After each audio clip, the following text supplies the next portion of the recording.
Good morning, millennials. Welcome back to the Toast and Happy.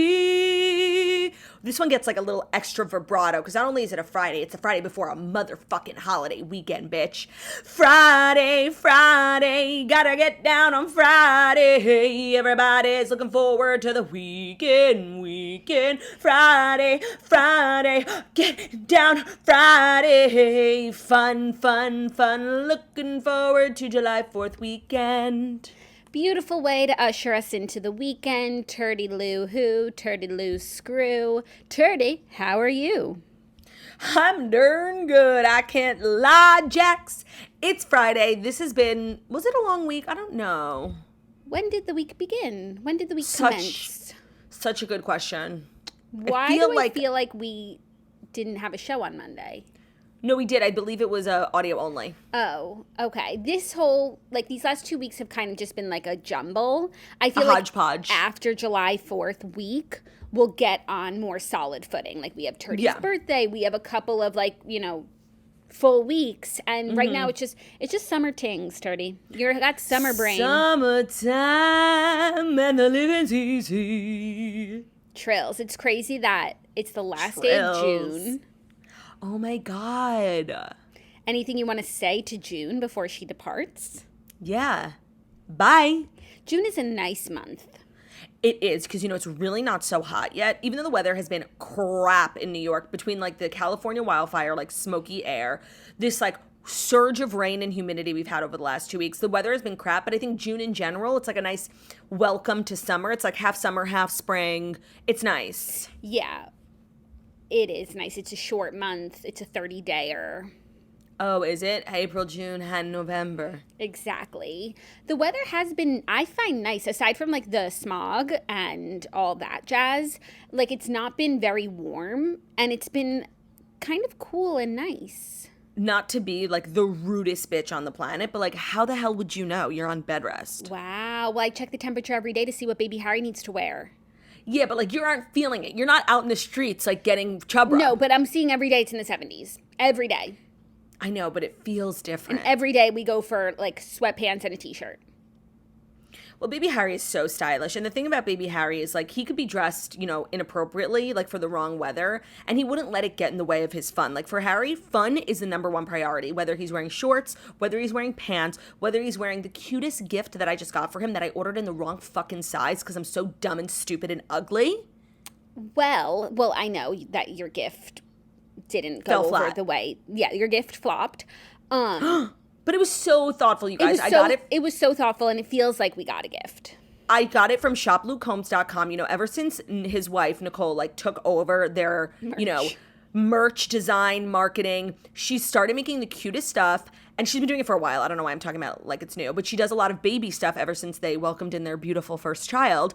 So they made these baby onesies that says, "I'll take you with me," which, if you don't know, is a reference to not reference or to reference one of his songs called "Take You With Me," all about how, like, when you're a kid, you just want your parents to take you with them, and then when you're a parent, all you want to do is take your kids with them. I know it's Jackie's favorite song. So it was like a layered, thoughtful, really cute gift that I had like waited 2 weeks for, and then when it ordered, I'm like, damn, this is really small. And the tag said 12 months. I'm like, why the fuck did I order that? He's literally like 2 years old. Yes, so that didn't work out, but I hope Levi enjoys his new onesie. But no, honestly, with kids, it's actually not what you said. It's not like you could just wear anything, because, like, I feel like with adults, if you're hot, you suffer through it, or you take your sweater off. Like, he needs to be dressed perfectly. I don't want him sweating. I don't want him cold. I don't want him getting sick. Like, it's a very delicate balance. I don't want him getting sunburned, so if his arms are going to be, like, you really have to dress for the weather with these babies. No, and Harry has what our, ancestors would call milchadick skin. Porcelain, looks like milk, It's, like, so sensitive. I guess all babies' skin is sensitive, no? Yeah. Yeah, not me making everything about Harry. No, it's, like, the same way, like, a baby couldn't have, like, a bath that's as warm as a bath that you would enjoy, because their skin is, like, thinner. So true. Anytime I've ever bathed Harry or any of the children. Lukewarm. Quite chilly. Quite chilly. Warm.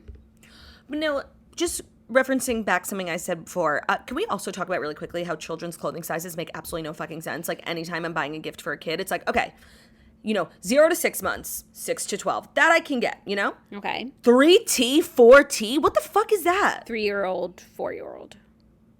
Okay, but like a 3-year-old who's like, a 3 years and 1 month versus like a 3-year-old who's like 3 years and 8 months? Well, they don't grow as rapidly in the 3s. Like if you look at pictures of Michaela from like 6 months ago, she looks the same. People do complain about children's clothes sizing. I really haven't found it to be so confounding. Like it's pretty straightforward. And if you have a big kid, you size up. In general, you should size up because it's drinks in the wash. They grow quick and they'll grow into it.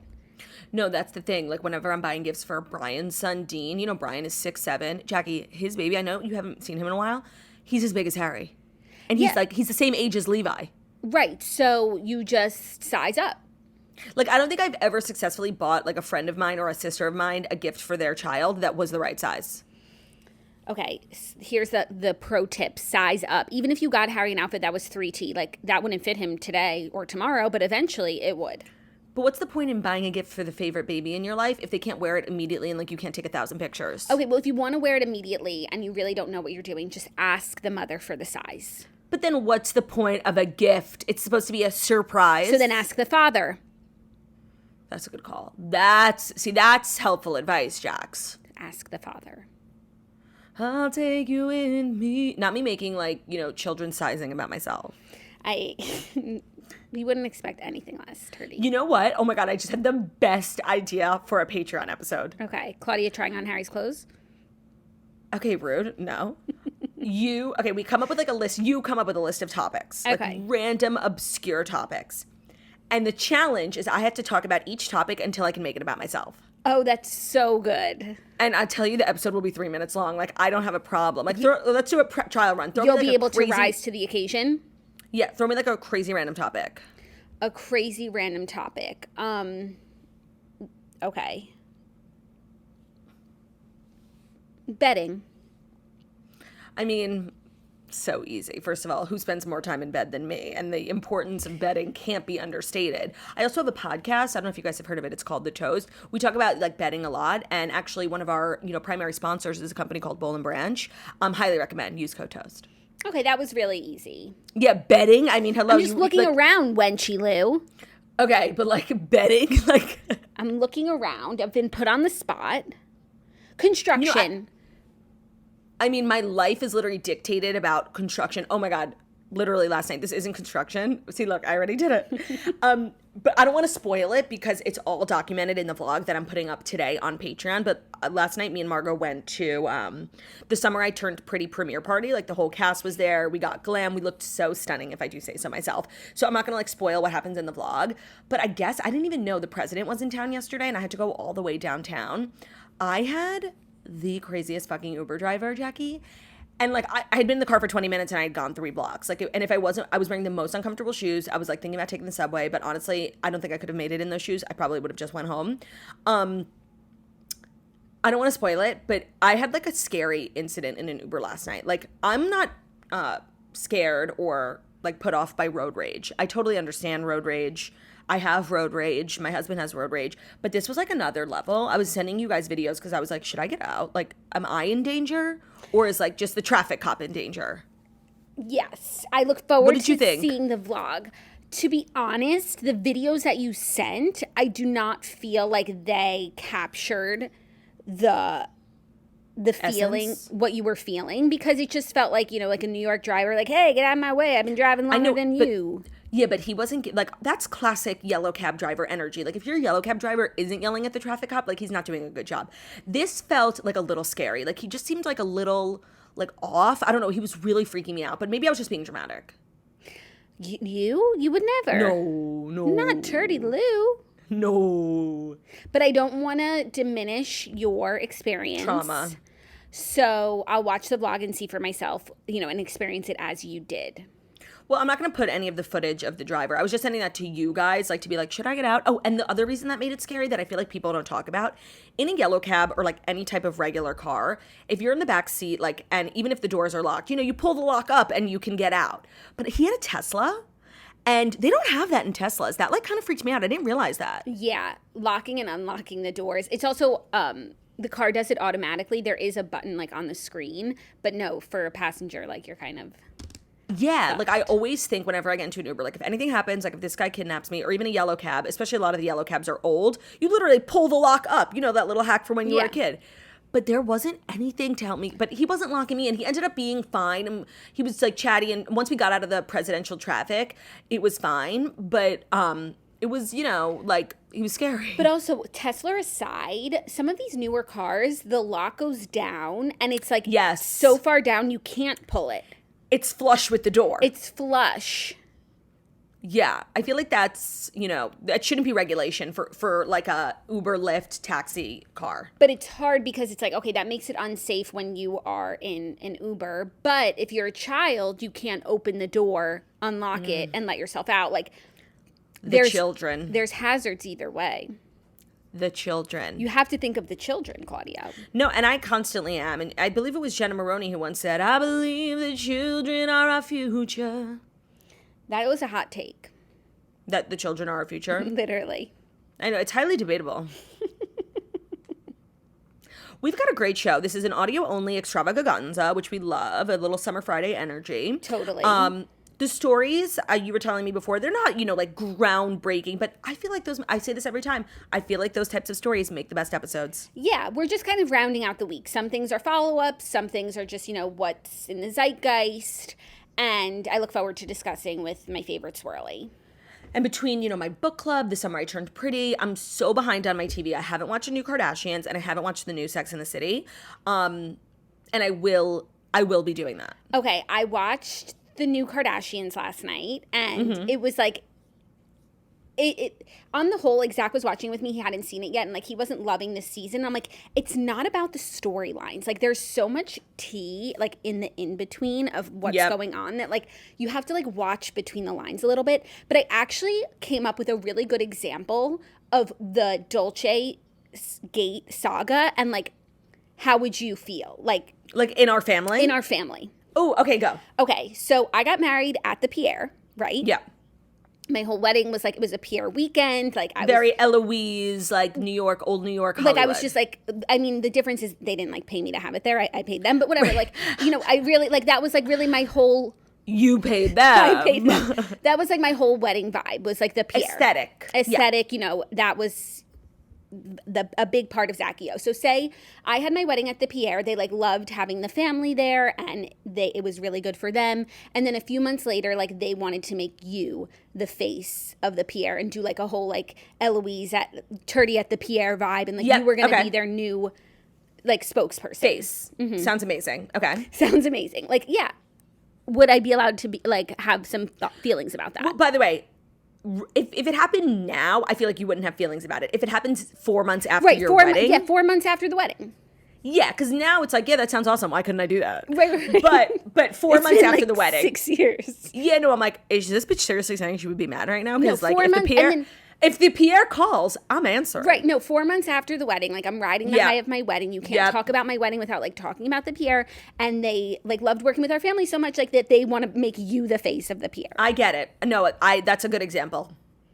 And I'm not saying that you shouldn't do it, and I don't think anyone was saying Kim shouldn't do it, but Kourtney's like allowed to have some feelings about it. It's fair. Because in a perfect world, like it would be her. Right, and in a weird way, like it should have been, but, and you know what? Like it could have been. I guess like she's not fashion girly, like Kim's whole life, and I feel like over the last few years, like her mission, even though she's accomplished so many things, has been to be taken seriously, to be a fixture in the fashion community, to be given respect. So, and Kourtney doesn't care about stuff like that. Kourtney doesn't go to Fashion Week. Like Kourtney doesn't care. But like I guess it could have been Kourtney, but like it wouldn't have been so major. Yeah, but it's like it actually would have been. I mean, it could have been Kourtney, it would have been very different, but it also would have been very like congruous. It was like Kourtney's wedding, and then it's like the wedding looks, and here's all the other synergy. It would have been a lot of synergy. No, I totally get it. I can't wait to see. I know that the girls in this episode actually like sit down. No, they don't. So they said in last week, they said next week's episode, like we're getting the conversation between Kim and Kourtney. There was no conversation. They talked about having a conversation. Kourtney, Khloe, and Simon did. And then it looks like next week the story's kind of over. And I think that they cut the convo. Well, because I saw footage like that was being teased in a trailer. They were in Kim's bedroom, sitting on Kim's bed. We did not get that scene in this episode, and last week they said we were getting that scene. That means like it's still unresolved. Yeah.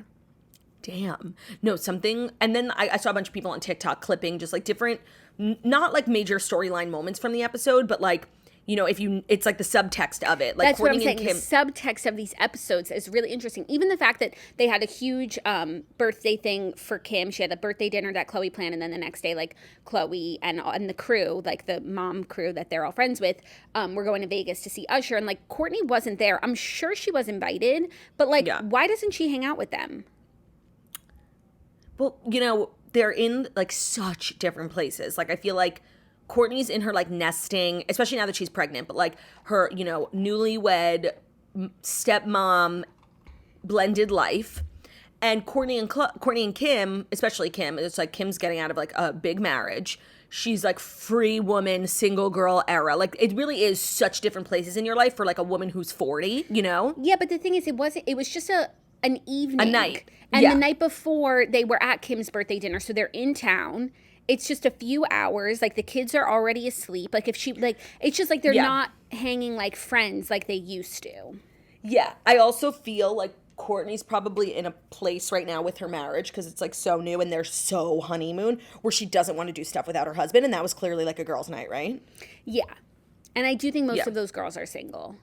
Right. You know, we've all been there. Like, you don't want to leave. Like, I get it. Yeah, but, like, if you were, like, taking a PJ, I know that's not a big deal for them, to, like, no, Vegas. Girl, like, if it's me, shut up. Like, Ben, something's happening and you're not invited. See you later. Smell you later. Like, I don't even need to, like, vet it. I'm like, oh, we're flying Frontier? I'll be there. Literally. And it was, like, a really cute evening that she had planned, but then they couldn't land the plane because of the wind, so they had to go back to LA, and they went to In-N-Out. That sounds fun, too. Yeah. Also fun. Yeah.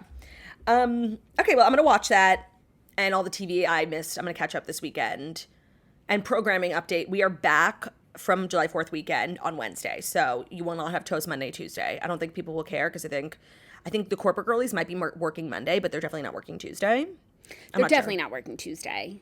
No. Oh, also follow up from yesterday's episode where we like talked endlessly about holidays and dates and how exciting next year is going to be because July 4th is on a Tuesday this year, and that means next year it's going to be on a Wednesday, thus giving us like pretty much the entire week off. Not true. Actually, next year's leap year, so it's a Thursday. I think that's better. I think with a Wednesday, we could have fallen into a really bad place where we're working Monday, Tuesday, Thursday, Friday. And it's like... Oh, you know what? That's a very good call. Right. And I think with Thursday, it's surefire. We have a 4-day weekend. And you know what? Let's not get greedy. You're kind of in your putting a positive spin on a negative situation era. Like, you keep doing that, and I'm living for every moment of it. So I think this is a really good thing. Plus, a leap year, exciting. Not really, but I'm trying to put a positive spin. So true. But think about, like, babies who are born on leap day. You're kind of like in recent years, kind of not in recent months, like in your bed rest era, giving Alec Baldwin when he cameoed on Friends and he's like toxically positive. I feel like people would say the opposite of me now.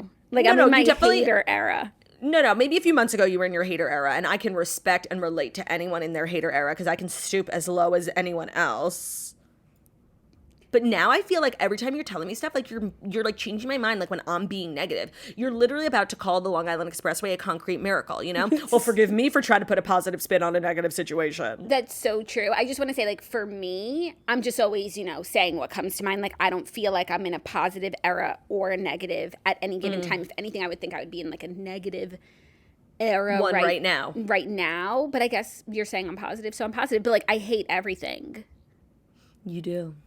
Like I hate television, but that's not a me you're definitely thing. Still like being toxically negative when it comes to recapping television shows. No, I don't think I'm being toxically negative. Like I sit down to these television shows looking to be entertained. Like I'm not looking to be made upset and feel like my time has been wasted. So Jackie, I'm so glad you brought that up. What? We need to talk about what happened. Like, I don't know when I said it, like a week ago. Maybe it was at the beginning of the week. I have no concept of time. I just was recapping a show that I had heard about. Everyone was talking about The Bear. Yeah. And I said that I didn't think it was very good. And the way, there was like a wave of like toxic. First of all, of hate. Like, first of all, people started leaving reviews. I can't believe they said they didn't like the bear.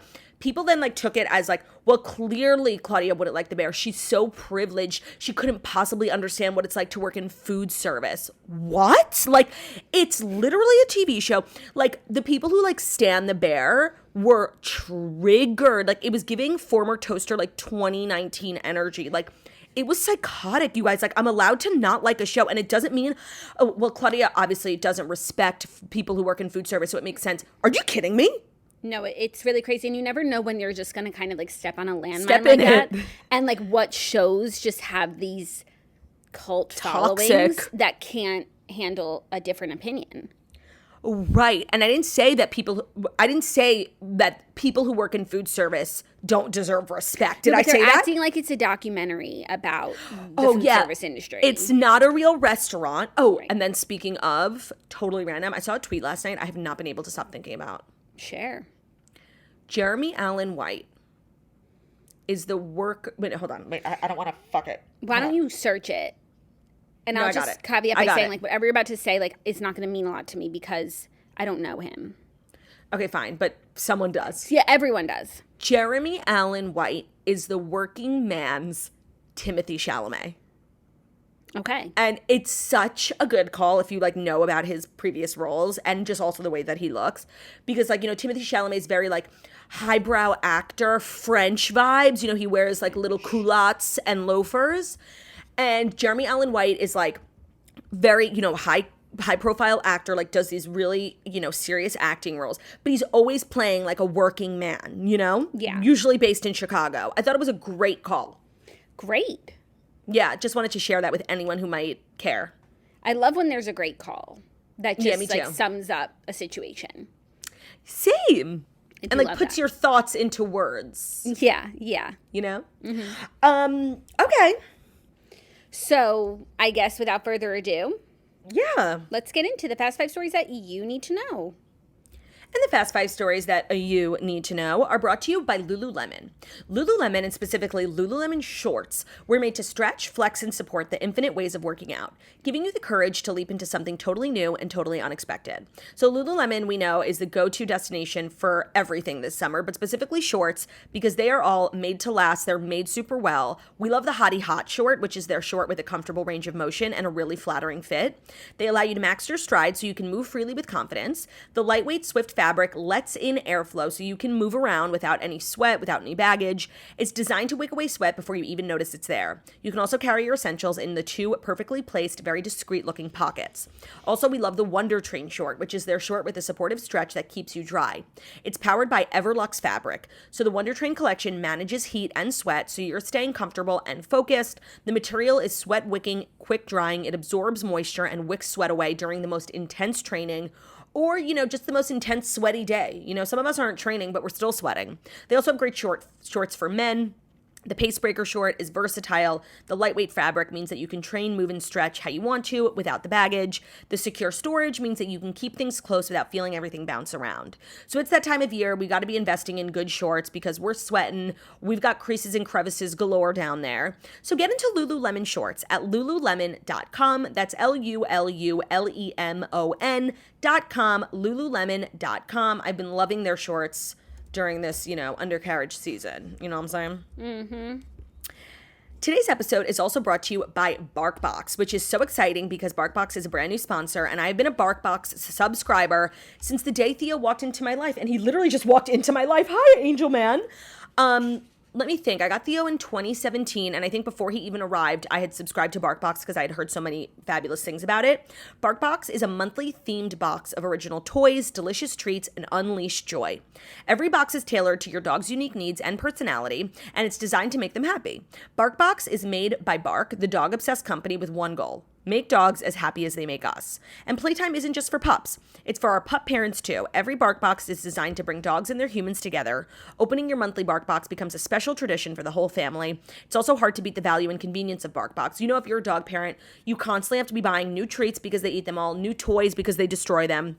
The BarkBox is such a convenient thing. Whenever it comes, Theo literally dies. And the themes are so cute. Like on Valentine's Day, Theo got like a Valentine box. It was so cute. And, you know, he doesn't have a girlfriend right now. He's kind of like between partners. So it really made him feel seen. It was giving Valentine's Day energy, honestly. That's so every cute. theme, they like partner with like different movies and they'll do like different themed. It's the cutest thing. And then you actually like logistically don't have to buy treats every month, don't have to buy toys every month.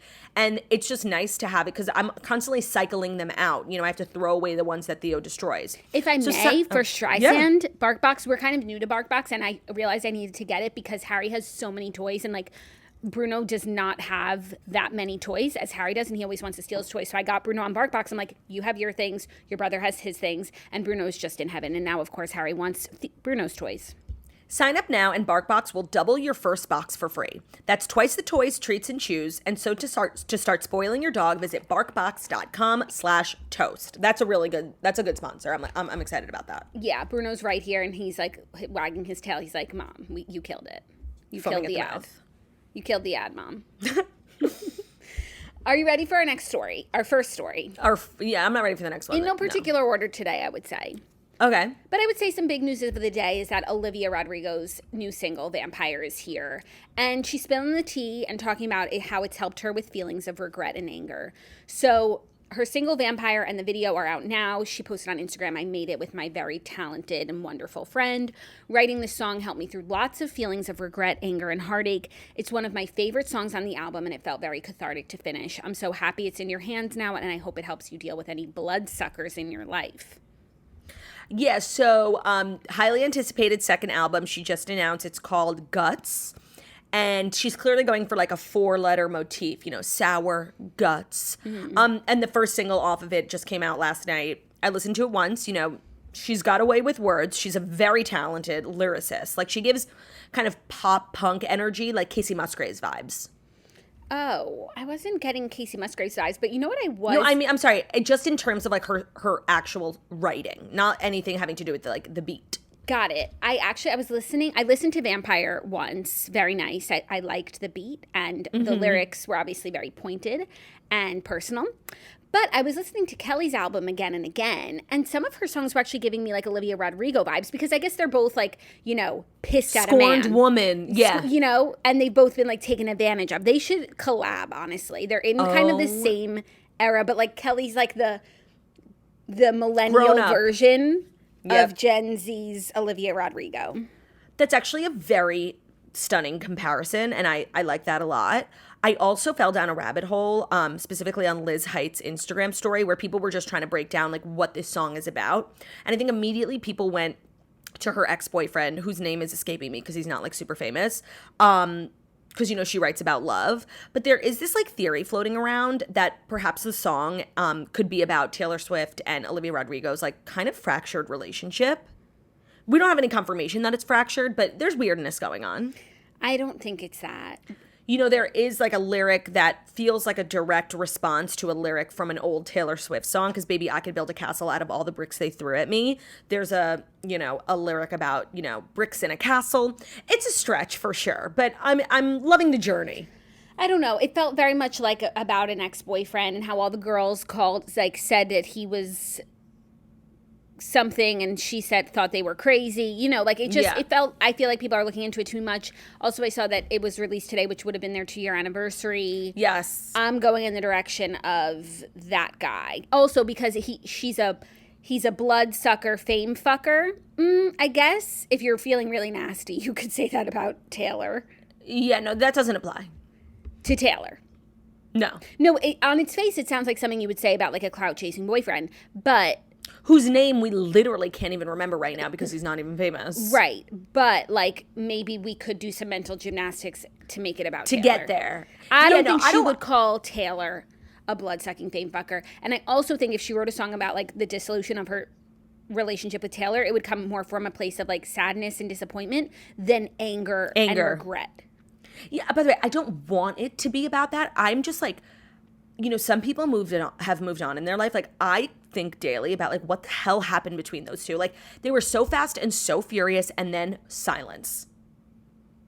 And then there was that whole thing about how, you know, she sampled New Year's Day in one of her songs on Sour. It happened with a bunch of her songs on Sour where she like referenced either lyrics or melody, and she didn't properly credit like Haley Paramore. What the hell is her name? Why am I blanking? Williams. Thank you. Haley Williams, and then she, had to afterwards, put proper credits and list them as songwriters and, give them publishing rights. So there was like a little weirdness there, even though at first we were like, oh, that's such a sweet nod to, her inspirations. But they weren't properly credited, and there was like kind of like a legal thing with the labels. Oh, so there's just like a lot. I thought the Paramore thing, it was like an accident. Like the song just happened to sound a lot like so Paramore. Much so that she had to list them as songwriters. Right. And then with Taylor, I believe she like sampled the piano melody from New Year's Day off the Reputation album, and it also wasn't properly like sourced and credited. Got it. That's messy. And like, no, where's your record label? Like, this is an amateur hour. No, there was some. Well, I don't think they were expecting. Actually, they were, but I just think like I believe there's smoke. I don't think I'm being dramatic. I feel like it's not that surprising. Because I feel like Taylor like meets people, gets really excited about them, and then people go on with their lives. And yeah, but then like they're like really 10 years apart. Like, what are they going to be doing together? But then if you really did like want to keep looking into it, like shortly after Olivia Rodrigo's album, Taylor did Red Taylor's version, where she released a deeply personal song called Nothing New. And it was not about Taylor. It was not about Olivia Rodrigo. It's about the whole concept about as a woman in the industry, like growing and getting older is like your biggest fear because you're not going to be the shiny and new thing. And in the bridge of that, she sings, I know someday I'm gonna meet her. It's a fever dream, the kind of radiance you only have at 17. She'll know the way and then she'll say she got the map from me. I'll say I'm happy for her, then I'll cry myself to sleep. And they're like, it's about this, hypothetical ingenue, the next big thing in pop, who'll come up to Taylor and be like, oh my God, everything I could do because of you. And Taylor will like be happy for her, but she'll also hate her. And it does kind of fit the profile of like Olivia Rodrigo. But it doesn't feel pointed. It's not pointed. Yeah. And she did say she was happy for her, and then maybe she cried herself to sleep. Right. Like, they're constantly pitting women against each other in this industry. There can be like one, famous woman at a time. No, that's not true. But okay. Okay. There's so many. We talk about every day is another famous woman. Like, okay. We only talk about, we're also just like, women who support other women, but we literally only talk about famous women. It's true. All I'm saying. Do you think Olivia Rodrigo is the next Taylor Swift?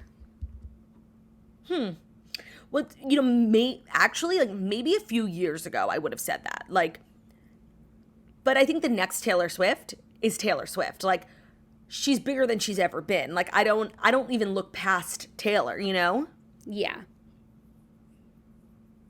Somebody asked me that the other day. I forget what I said.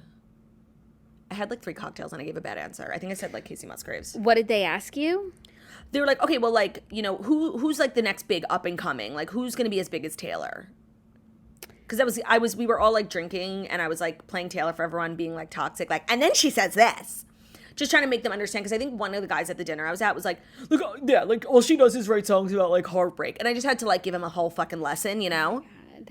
And I was being toxic, and I made everyone come back to my room and put music on and gave like a full lesson. And you know what? It was really impactful. And then he was asking questions. He was like, wow, I was so wrong. And he was like, well, who do you think? Like, he got really involved. So I think it was a successful lesson. And you said Casey Musgraves? Jackie, I was really, like, I had like maybe 4 or 5 margaritas. Because you want to know who I think it is? Not necessarily the next Taylor Swift, but we're always like, the next like Carrie Underwood. And it's always like, we've been saying Kelsey Ballerini for 10 years. And that's just like, they're just 2 different people. Right. I think the next big country export is Megan Maroney. You mean to cross over into pop? Yeah, and just like to go all the way. I think it's a little too soon to tell with her, honestly. No, it's too soon to tell. That's why you call it now. Because if we could tell, then like it wouldn't be a call. You'd just be stating the obvious. Damn, facts. Harsh, but facts. So that's what I was thinking. Like, I follow her on Instagram. Her stories just like give off like, Taylor 15 years ago, like doing these shows in her dresses and like singing these songs. It's actually true. That she wrote from her heart. But I also think there's just like so much more to pull from over the next like 10 years. That's a fair call. It's a fair call. So that I'm just going to put that out there. Put it out. Put it in the book. Anyways, check out Vampire. Miss If you want to. Olivia's not happy. No. Are you ready for our next story? Mm-hmm. Raquel Leviss is finally in talks for Vanderpump Rules Season 11 return, says a report. Raquel is finally in talks to return to the show as filming resumed earlier this week, according to a report. The reality star that has been at the center of Scandival drama that propelled the show to new heights is reportedly negotiating with Bravo on a deal to return to Season 11. Sources tell TMZ that talks haven't been all that smooth, though, as several insiders report of complications in sealing the deal. Yeah, I mean, I think it would take... First of all, they really need her. They really need her. Mm-hmm. I feel, like I'm straddling the fence of wanting to be entertained, but also being like a human being with sympathy and feelings and knowing that this is like the wrong place for a girl in her state. I do think, though, the tides will turn and have turned, and I don't think the girls will attack her as much as they have been. I think they felt a little bit of the fans being like, all right, like calm down a little bit, especially after we saw her breakdown. So I don't know. They need her in order. No one's going to film with Sandoval. So yeah. I think, like, I don't even think Tom Schwartz would at this point. Like, he's so concerned with saving face. I don't really know how the show moves forward without her, or at least this storyline, if we want to continue talking about this. Yeah, I think it would move on. We'd move on from it faster, even though Sandoval will always be on the show and it will just be about him. The girls aren't really going to want to film with her either. Like, maybe, Sheena would do one more scene, like, talking about the betrayal and the restraining order, but it is kind of a dead end. I hope that if she does go back to the show, she demands so much money. Yeah. That maybe she could just do one more season and then go into, like, reality TV retirement, which is where I think she should be.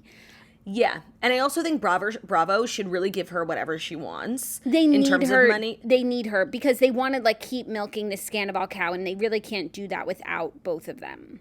No, and the Scandival has absolutely brought Bravo back from almost the dead. Like, I think there was there was a period where it was just like the ratings were so down, especially for this show.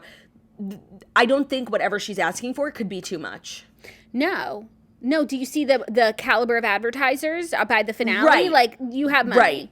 I think that, like, when we think about the highest paid women on Bravo, we think of, like, Denise Richards doing 2 seasons for $4 million. I think, like, Teresa, Lisa Vanderpump at one point, like, the most you can really get, Ramona, was $1 million for a season. And I don't think that's a lot of money. Like, give it to Raquel. Yeah, I wonder if they would give her more than the highest paid cast members. Because I think right now the highest paid cast members are Katie and Tom Sandoval and Sheena. Yep. Yeah, like the original principal characters who've been getting raises every year. Yeah. That's true. Like, how does Raquel, like, do this horrible thing and then end up getting paid more than everyone else, including Ariana? Yeah. I don't know getting paid more, but maybe she could get on equal footing with them because she's probably one of the lowest paid cast members. She's only been a main character for, like, 3 years. But I just want to say, I don't think getting paid the same as, like, whatever Katie's getting paid is enough for her to put herself through this again. That's the thing. I think I have to imagine at this point, the OG principal characters can't be making more than maybe $40,000 an episode. Okay, let me get my calculator. Because they do, what, like 22 episodes? I don't know.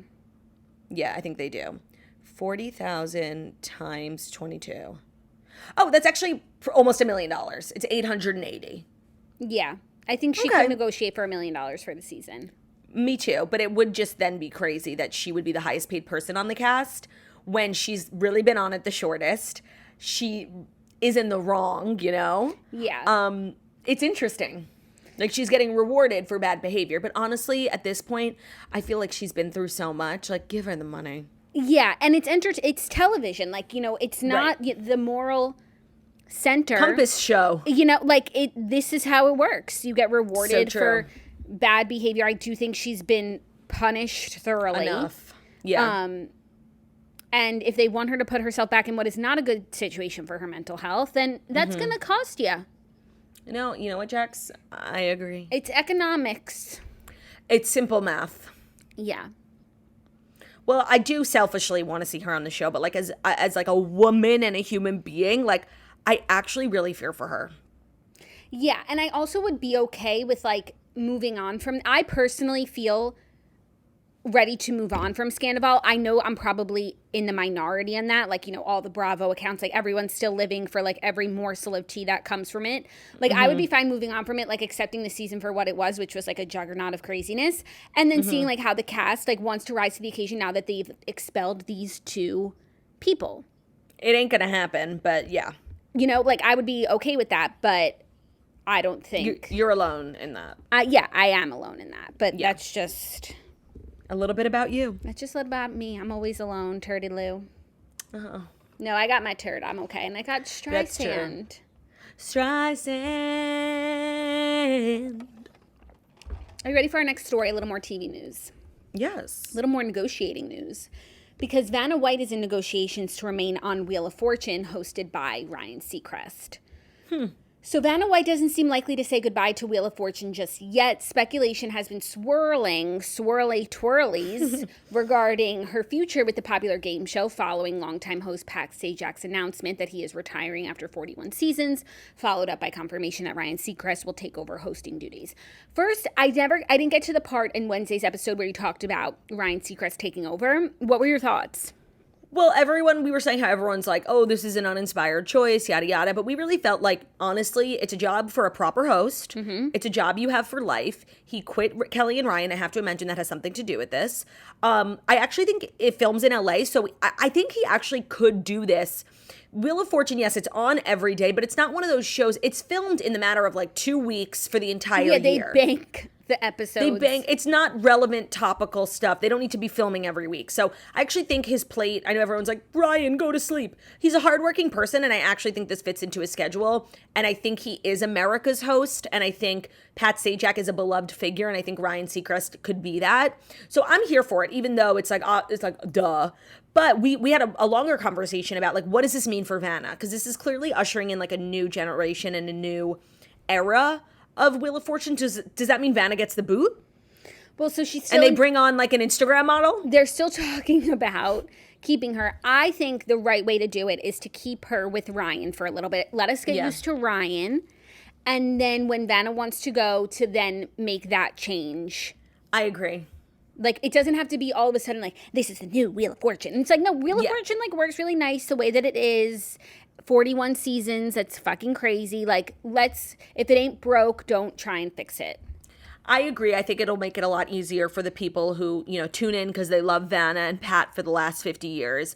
I think it'll be a much easier, changing of the guard transition if they do it 50% now, 50% later. Yeah, and I'm sure it would also be nice for Ryan to have someone so seasoned there who can help him. It'd be nice, though, if him and Julianne Hough had worked out, and then Julianne could have been the Vanna White. Yeah. Dancing and sashaying to the letters. Yeah, I wonder who would... I mean, that's an amazing job when it does come available. That's... Vanna White, I feel like nobody talks about how she has the best job in Hollywood. She's a household name. Literally everyone knows her name. She doesn't have to do anything. She doesn't have to speak. She doesn't have to give her opinions and get canceled for what her take is because she didn't like the bear. She's winning. Vanna stays winning. Yeah. So we need a model who has pizzazz. Who's not really known for something that we're just going to always think of her as something else. No, honestly, I genuinely think a no name who has that's also the thing about Vanna White. She has this different, cool Vanna White. You need someone with a great name who can wear a dress and not speak. It's not a talent-based job. It's a branding-based job. But you also have to have this inner light that Vanna has. This inner light. This intangible thing. You can't just have some mopey model walking across the stage. No, but you also need a model with a great name. I don't even know if Vanna was a model. You need... Honestly, in another life, if things had worked out differently for so many people, this would have been an amazing job for Meghan Markle. After she did Deal or No Deal, she has this amazing name, Meghan Markle, Vanna White. You know what I mean? She's got that, they always say she has that Markle sparkle. Yeah. Of course, she's, above it now. But if things had worked out differently for her after Suits and Deal or No Deal, this would have been the job for Meghan Markle. No, this is the best call you've ever made. No, I can't believe I actually made a good call because I make the worst ones. This is what could have been. Yeah. No, that's it. Case closed. Moving on. I mean, you never know. No, I think we do know. I think we do know. I don't know what's next for them. Their stock is plummeting. I know. It's like everyone woke up one day and was like, we're done with them. Yeah. You know what? I think the American people, it's going to be a hot take, ready? I think the American people, like an American culture, really respects hard work. And for this latest news where like their podcast, like you got $20 million and you had to sit down and record episodes and like you didn't even do that. It's like, damn, do you know what I would do for $20 million? Everyone's like, come on. Yeah, wait, did you read, Barry Weiss had a newsletter article about like the demise of Meghan and Harry, and that's literally what the author said, that like... Oh, really? That it's about their lack of hard work. Oh my God, I just want to say, I subscribe to Barry Weiss's newsletter. I do. And I swear to God, I did not read that. I'm not gonna lie. Like I subscribe to support, but like I'm not. They come so early in the morning. I don't think I've literally ever read one. Unless but I send you one, I'm like, read it, bitch. Yeah, but I don't read them. They're like very thought provoking. You know me. Like I gotta avoid thought at all. I swear to God, I just came up with what I just said. I did not read that. You. I just needed like that was literally the author's thesis. She was like, a Harry and Meghan stan when everything happened, and then like just devolved into like.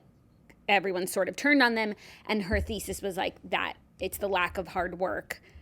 Oh my God, not me coming up with like the same thought as like a thinker, you know? As a thinker, yeah.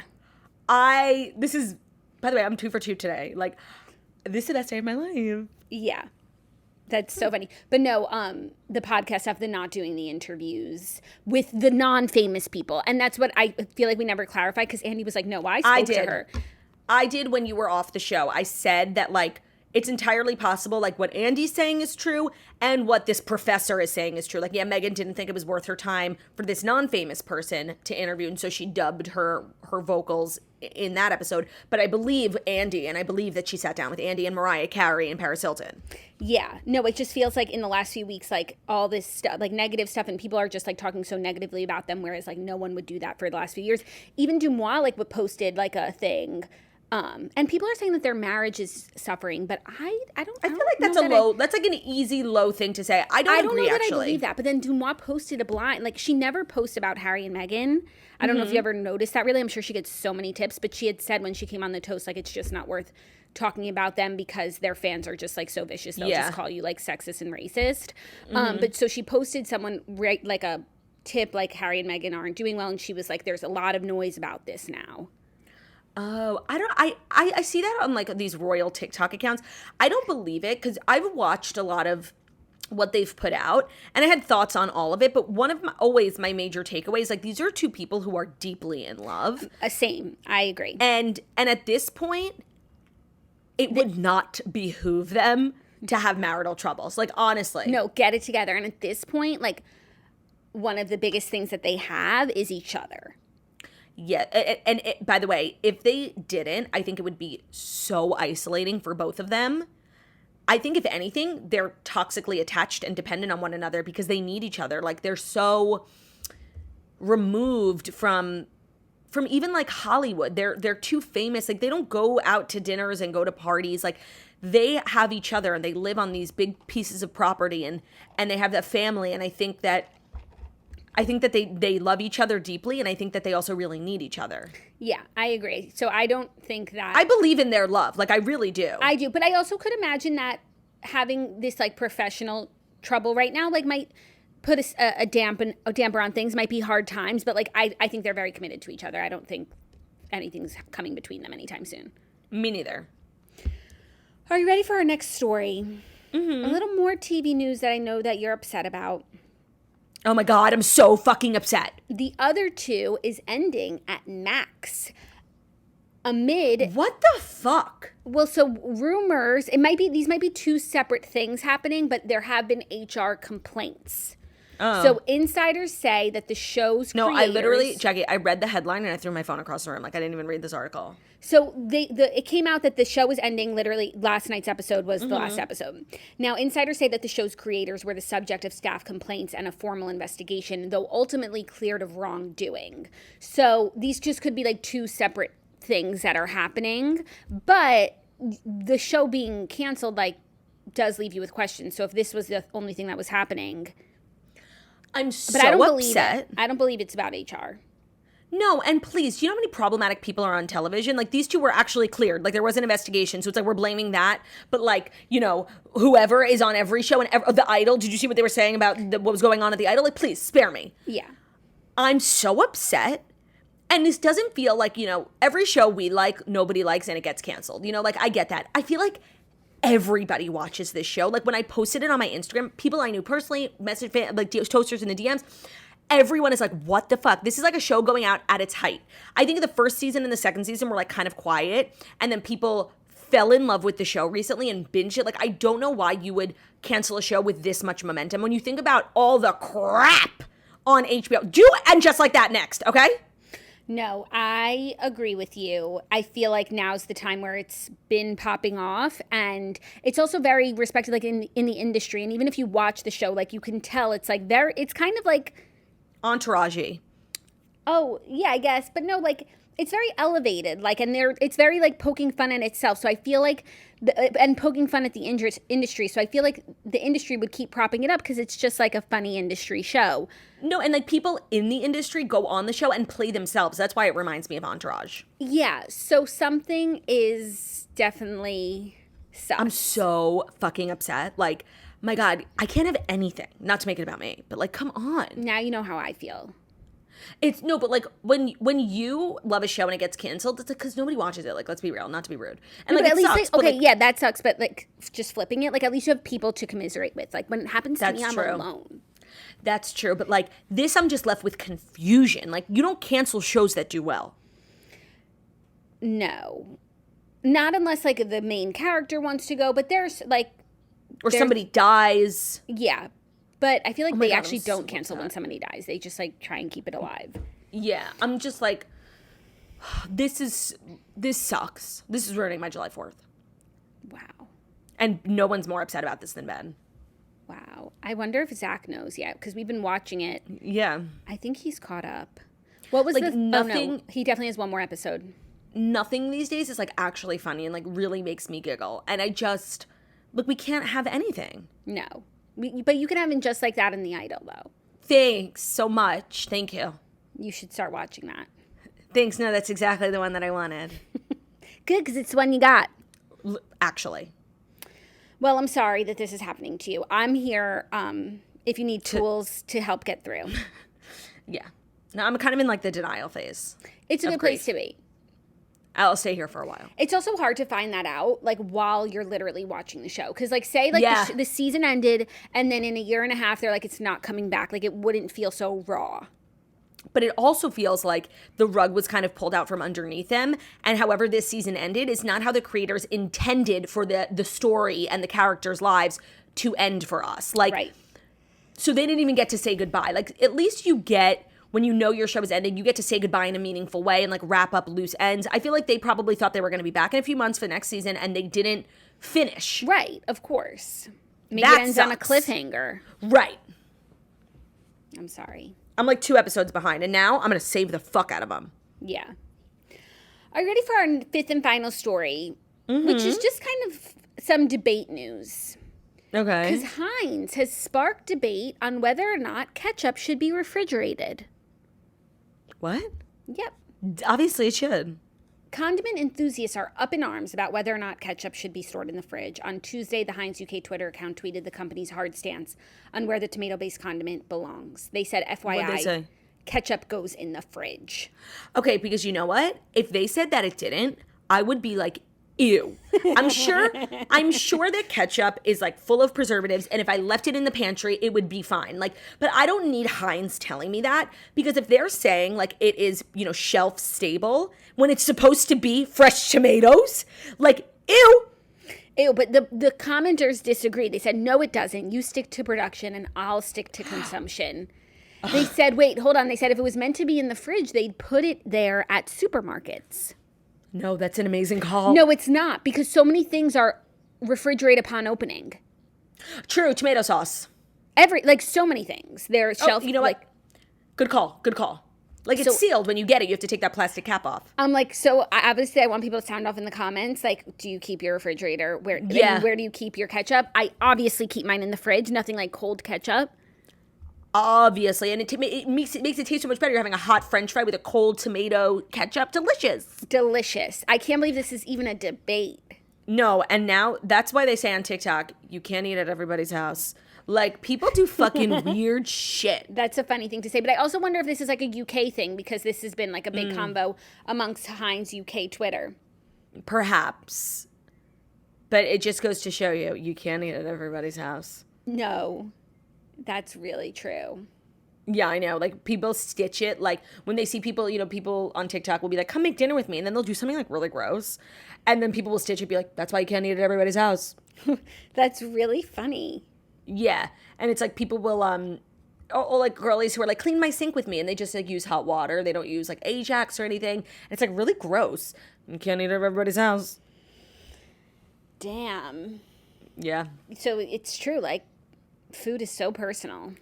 So personal. I can't believe there have been people who have been putting it never even occurred to me to put ketchup in the pantry. Another debate question, sound off. What do you think is more personal, comedy or food?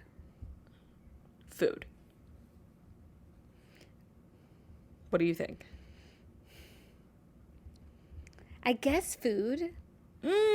But, like, it's crazy how, like, two people could watch a comedy special and, like, one person is cackling throughout and someone else is like, this is the worst thing I've ever seen. No, I'm now leaning a little bit more towards comedy. Because, like, could there be a meal put forth that someone's like, this is the best meal I've ever had, and someone else is like, this is the worst meal I've ever had? I mean, there are people who, like, literally think McDonald's is disgusting, and I'm over here thinking it deserves a Michelin star. Yeah. Well, that's facts. Like, things that you think are ubiquitous, like McDonald's. Like, I guess that, like, there are people who don't like French fries. Like, to me, that's, like, the most basic. Kids love it, adults love it. But there are people who don't like it. That's really crazy. Sick and I feel sad for those people. Those people, like, bring me great, like, I'm an empath, so I feel lots of sadness when I think about them. This episode really makes me want French fries. And you know what? Like, why not get some McDonald's fries today? I don't know. Just let me know when you're ordering, and I'll be on my way. Are you going to come over today? Yeah.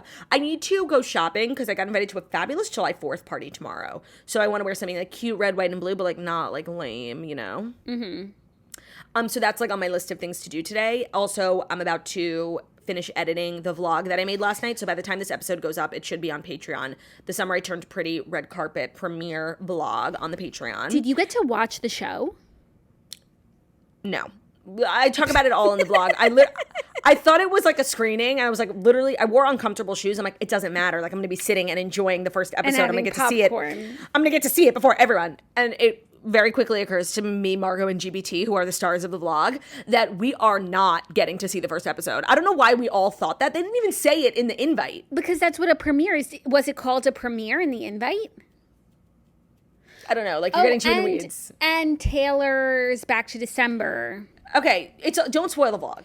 Oh, okay. I'm really excited to watch the vlog because I didn't even ask you about your big night out, but I really want to know how it went. But it's all in the vlog. It's all in the vlog, honey. Put it in the vlog.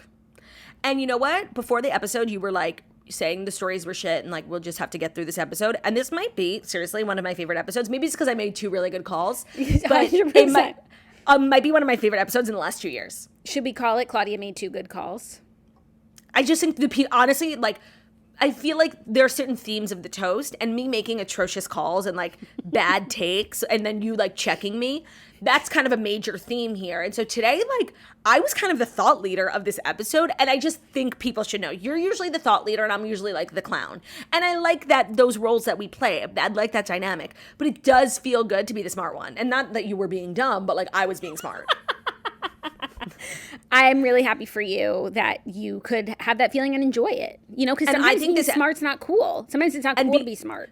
Because this is our last episode for not a really long time, till Wednesday, and it's audio only, I think we have the potential to reach #1 in comedy. So if you're listening to this and you have both Spotify and Apple, and you're like, I could listen to this episode on either. But they've already finished the episode.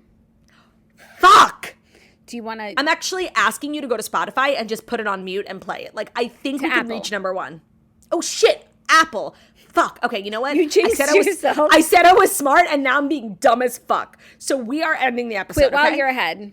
Thank you so much for listening to the Toast the Millennial Morning Show, where we deliver the fast 5 stories that you need to know every Monday through Friday on YouTube. So if you're watching this on YouTube, please feel free to subscribe and give this video a thumbs up. We're also available as a podcast anywhere podcasts can be found. So that's Spotify, iTunes, Stitcher, Public Radio, iHeartRadio, CastBox, all the places. Wherever you listen to podcasts, find us, The Toast. Leave a 5-star review about how beautiful, stunning, and wickedly talented we are. Have an amazing holiday weekend. Happy July 4th.